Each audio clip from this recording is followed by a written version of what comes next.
Política, com Rodrigo Orengo.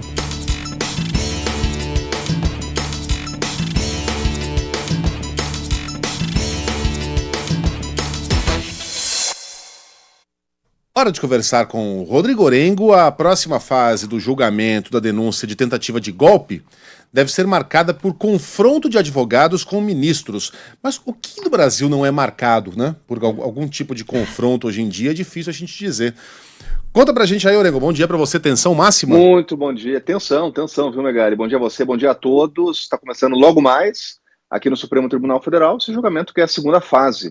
A denúncia apresentada pela Procuradoria-Geral da República, que acabou separando em grupos. E esse segundo grupo, segundo a denúncia, segundo a Procuradoria-Geral da República, estaria responsável lá pela organização, gerenciamento do que a PGR aponta uma tentativa de golpe. Agora, Megali, tem uma expectativa realmente hoje aqui em função de embates importantes de advogados com ministros do Supremo. Quer ver um embate que está sendo visto com expectativa aqui do advogado de Felipe Martins, ex-assessor especial do ex-presidente Jair Bolsonaro, o Sebastião Coelho, um desembargador aposentado aqui no Tribunal de Justiça do Distrito Federal, e entre os advogados com certeza aí, o maior crítico ao Supremo Tribunal Federal. Na última sessão, naquele julgamento inicial que envolvia o ex-presidente Jair Bolsonaro, ele chegou a ser retirado, até detido, aqui depois de uma confusão no Supremo, e ele faz muitas críticas, e críticas severas à condução do caso. Então tem essa expectativa aí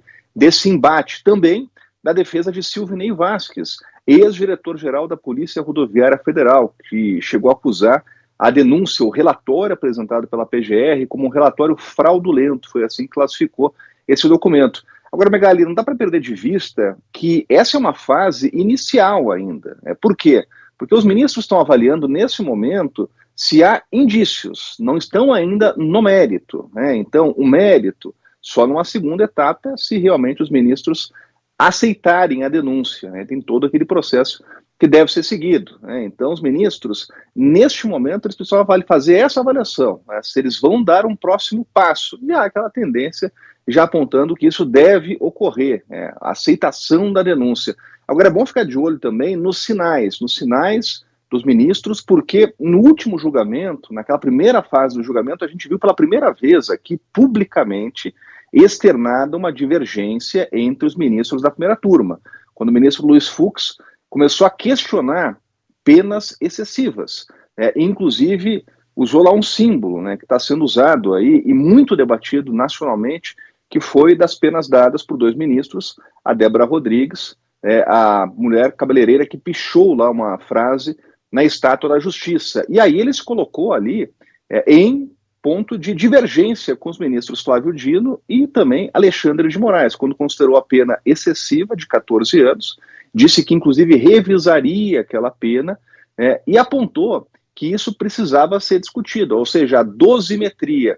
Agora, Megali, em relação a essa denúncia, 6 denunciados nessa segunda fase do julgamento, dosimetria, questionamento sobre penas, tem até uma tese aqui que é importante, sobre crimes correlatos, tentativa de abolição o golpe de Estado e também tentativa de abolição do Estado Democrático de Direito. Quando somados esses crimes, a gente pode ter lá mais de 10 anos de detenção.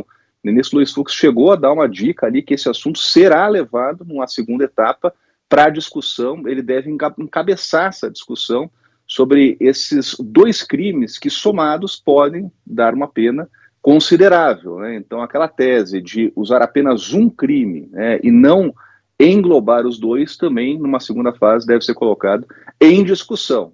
É o primeiro dia de julgamento, a gente deve ter pelo menos 2 dias aí, começando agora às 9h30, e vai até a tarde, depois de um intervalo, os advogados devem se posicionar, votação, julgamento, realmente com os votos só amanhã, quando essa segunda fase deve ser concluída.